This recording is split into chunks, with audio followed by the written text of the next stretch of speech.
claro. Diga. Olha, quais que você acha que são os principais desafios de Leão XIV, nesses primeiros meses de pontificado? Ou seja, quais são os temas candentes nesse início do reinado do novo ocupante do trono de Pedro?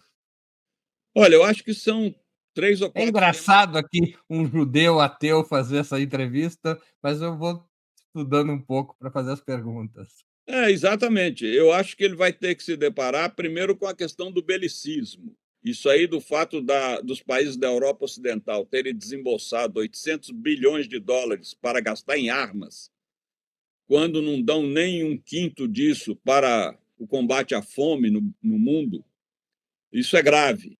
Segundo, ele vai ter que intervir a autoridade que sempre o Papa teve, como uma voz neutra, né, nos conflitos atuais. Terceiro, a questão ambiental. O Francisco me disse em 2023 que pensava seriamente em vir participar da COP 30 em Belém em novembro. Eu espero que o Leão XIV venha. Espero que ele assuma essa tarefa aí, a qual o Francisco estava pendente a aceitar. Então, eu vejo que ele vai se deparar também internamente na igreja com a questão da misoginia, o combate à misoginia, e a questão do celibato obrigatório, que o João Paulo II abriu a primeira sessão para os pastores anglicanos que se convertem ao catolicismo e podem permanecer com a sua vida conjugal e celebrando, né, como sacerdotes, agora católicos. E o Francisco queria abrir a segunda sessão, que era indígenas sacerdotes. No mundo indígena, é impensável um adulto sem companheira, mas isso não foi aprovado no Sínodo da Amazônia. Mas era e esse Papa vai continuar se deparando com isso, porque há um esvaziamento do sacerdócio na igreja, há um número cada vez maior de sacerdotes que deixam o ministério sacerdotal para contrair matrimônio. Frei Beto, na sua opinião, quais são os fatores fundamentais da divisão entre progressistas e conservadores na Igreja Católica? Deixa eu detalhar um pouco a pergunta. Os principais temas são doutrinários e até ideológicos ou teológicos, ou o debate central tem a ver com a melhor estratégia para preservar o número de fiéis diante do crescimento das igrejas neopentecostais e do islamismo? Não, não, essa questão aí é secundária, a questão do crescimento. Bem, não sei como que o Leão XIV vai encará-la, porque para o Papa Francisco, todas as religiões, como diz o concílio, elas são um fator de presença de Deus, porque Deus não tem religião. A religião é um fator cultural, né? O ser humano criou as religiões. Jesus, por exemplo, e eu tenho trabalhado isso numa tetralogia que tenho publicado pela Vozes sobre os evangelhos, nunca quis fundar uma igreja ou fundar uma religião. Jesus fundou um movimento, que ele, inclusive, que era um movimento político civilizatório, né? Que tinha uma proposta utópica do reino de Deus. Por que ele usava essa expressão? Porque ele estava no reino de César. Então, ele tinha que usar uma expressão monárquica, né? Que era um outro mundo possível frente àquele reino opressivo do Império Romano. Por isso ele foi morto. Eu sempre enfatizo que todos nós cristãos somos discípulos de um prisioneiro político.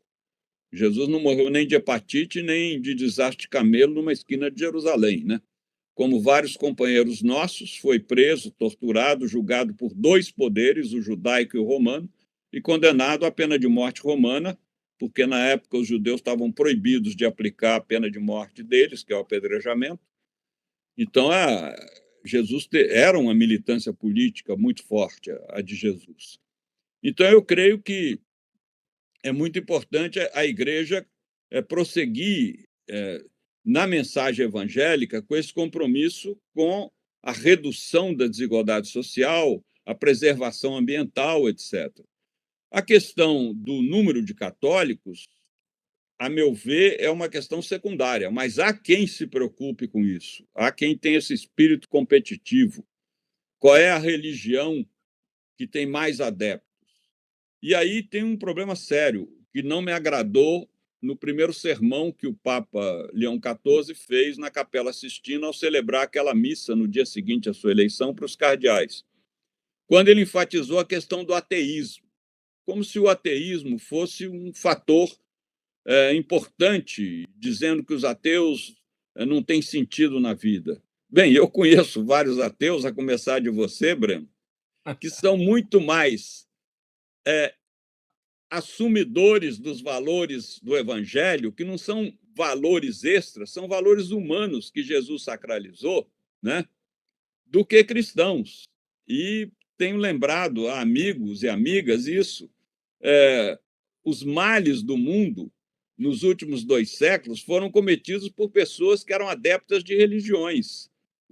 O Hitler era católico, o Truman, que jogou 2 bombas atômicas sobre o povo japonês inocente, era batista. O Trump é presbiteriano. Enfim, você Netanyahu. pega. O Netanyahu é judeu. Quer dizer, você pega uma série de chefes de estados aí, de líderes, que praticaram mal, todos adeptos de alguma religião.